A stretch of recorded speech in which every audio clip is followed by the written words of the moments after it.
There's a lake house in Wisconsin that keeps getting cheaper every time it's sold because every woman who lives there eventually walks into the lake at night and never comes back.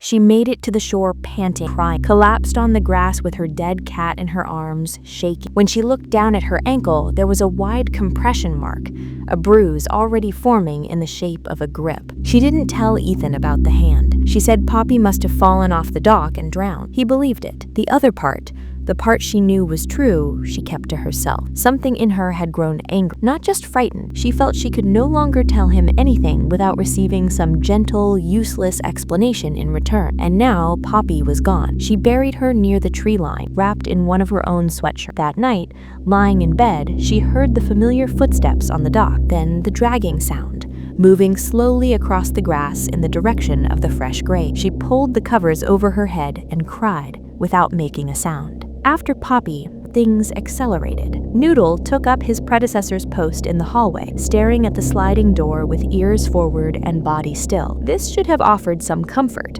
proof that Noodle felt it too. It didn't. Noodle had never behaved that way before. Whatever had changed since Poppy's death had changed enough for even the most unbothered cat in the house to feel it. And now Noodle was in danger too. One night, in early winter, she was lying in bed in the dark with Noodle asleep beside her, a warm weight against her leg. She could hear his slow, even breathing. Then, from down the hallway, outside the sliding glass door, she heard Noodle meowing. Not a recording, not a distant sound.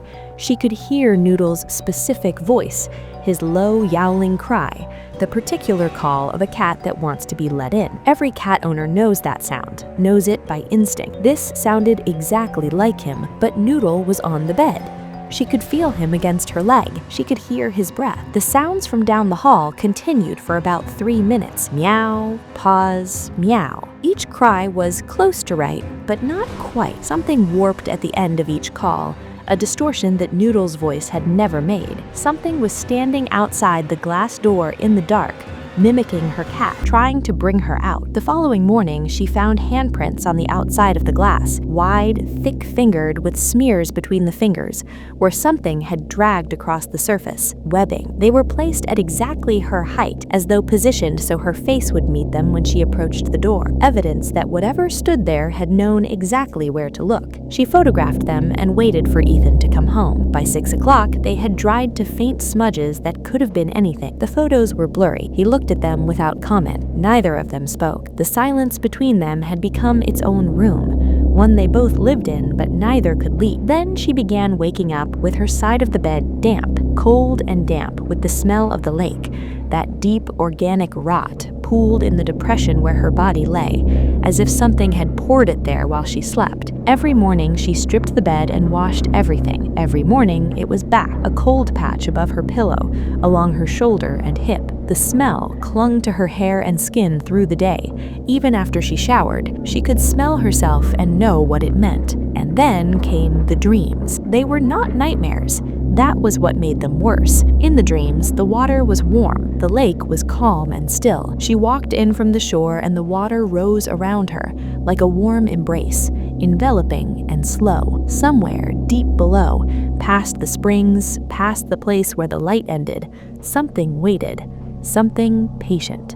And the closer she moved toward it, the more it felt like going home. She would wake from these dreams calm, rested, almost at peace, and then the calm would terrify her as she understood what it meant. Something was calling her into the water, and it was working. She didn't tell Ethan about the dreams. She was running out of things she could tell him. Every piece of evidence she brought him either degraded before he could verify it, or sounded in daylight like the testimony of a woman who was falling apart. He suggested therapy. She said she didn't need it. They argued about it in the kitchen in low, exhausted voices, and neither of them said what the argument was actually about, which was that they were now living in two completely different realities, and neither of them could cross into the other's reality. And the thing in the lake, whether it understood strategy or only operated on something older and more primal, was isolating her from the one person who might have helped her. It was doing what predators do with wounded prey, applying slow, steady pressure, making her harder to believe, making her evidence disappear, making her fear look like illness, until the distance between them was so wide she was functionally alone, even with him sleeping beside her. It wanted her alone. It wanted her exhausted.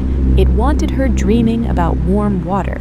It was getting everything it wanted. Around the middle of December, she found an article. She'd been searching online for anything about the lake, local history, folklore, news items. Finding nothing useful, she searched the address of the house instead. After digging through local newspaper archives, she found it. 6 years ago, a woman had walked into the lake at night and vanished. She was the wife of the previous owner.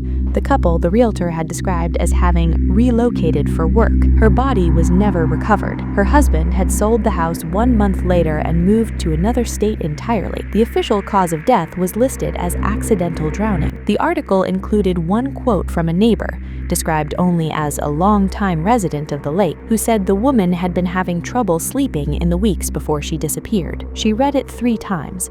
Then she put her coat on. She walked around the lake to Darth's house and knocked on his door. He opened it, and she sighed in his face immediately. He knew why she was there. He'd been waiting for this visit.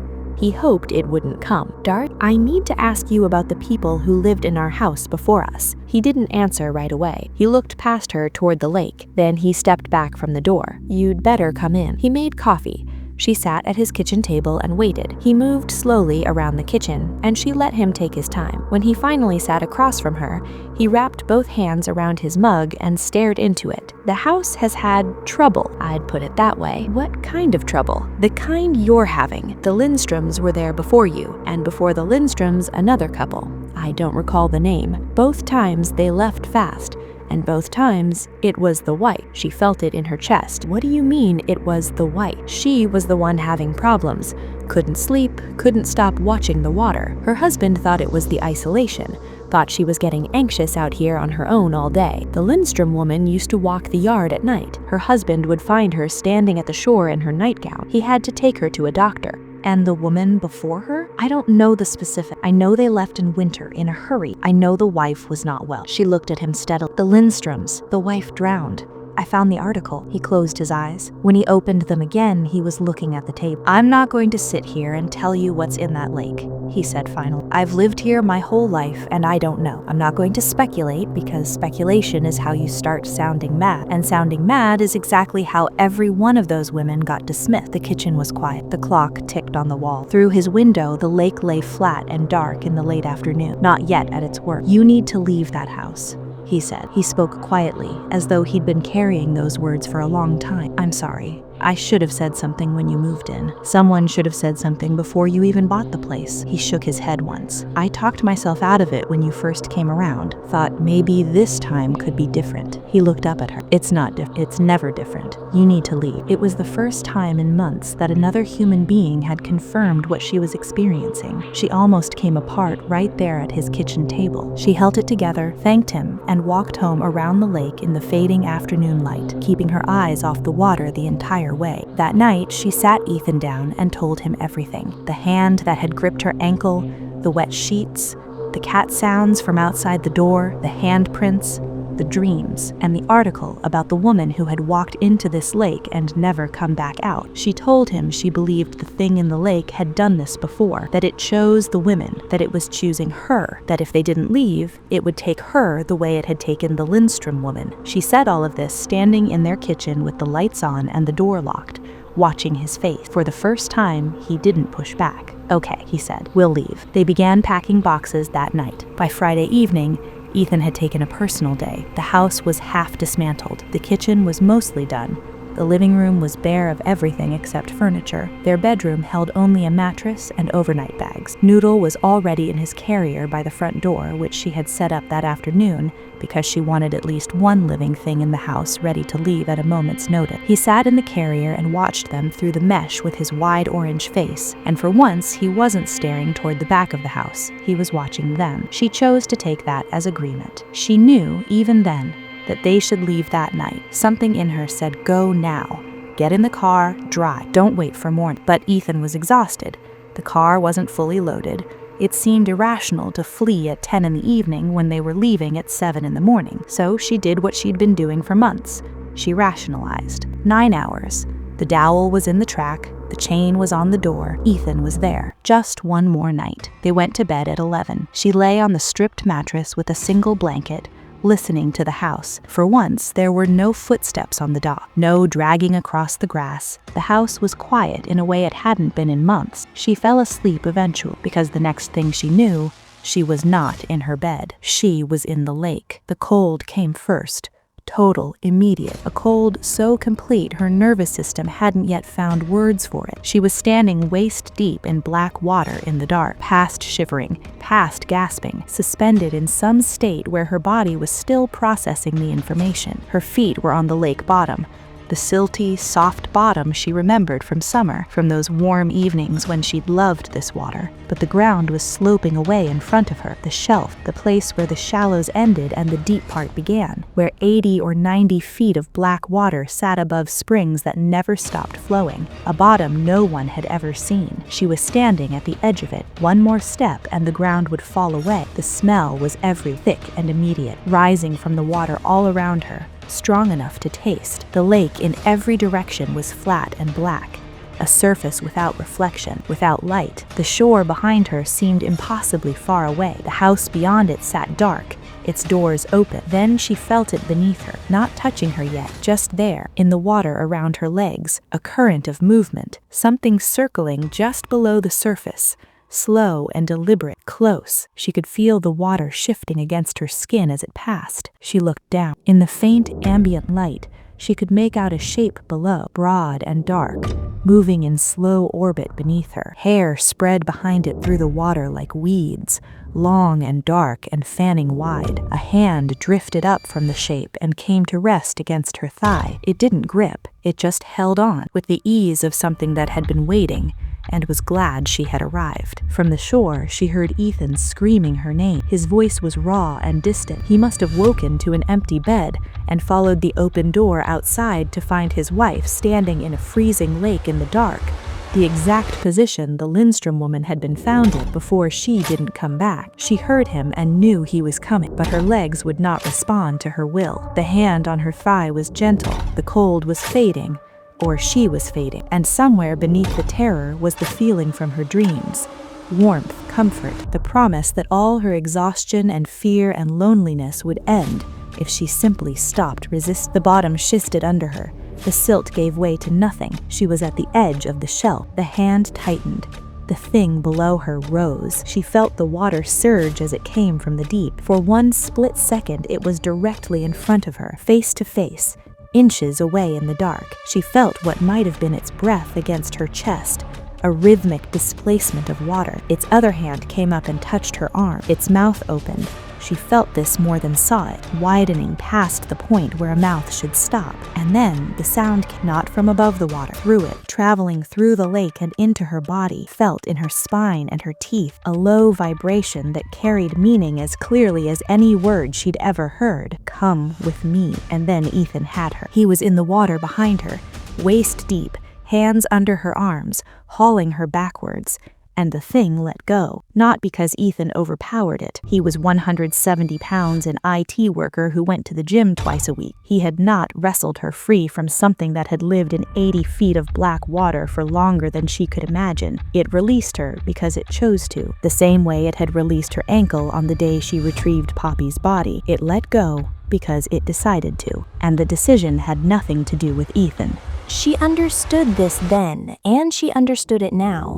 She was alive because she had been allowed to leave. Whatever this thing was, it did not take by force.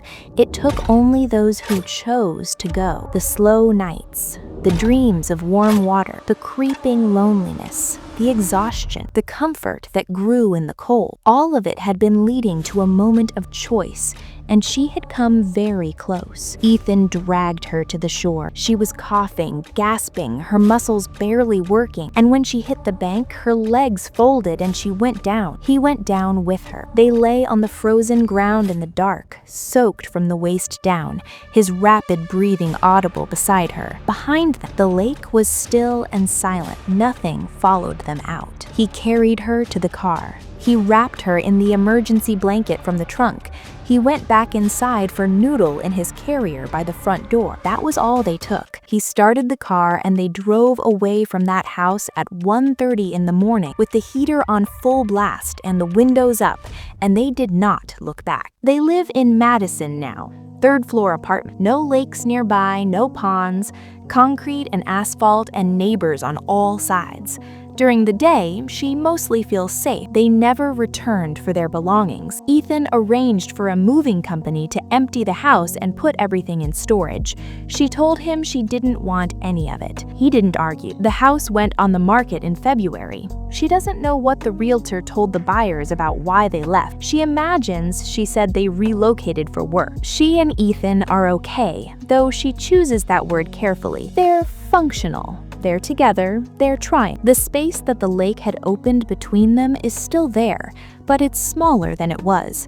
Some nights he reaches for her in the dark, and she lets him hold her, and neither of them speaks about what happened. That silence is different from the one at the lake. She can live with it. The dreams still come, though less frequent, once a week, sometimes less. In them, the lake is warm, and the water is calm, and she walks in while something patient waits for her in the deep. She wakes calm and rested. That calmness still frightens her. Noodle is alive and well, though he has developed a behavior she hasn't yet mentioned to Ethan. He sits at the edge of the bathtub and stares at the drain.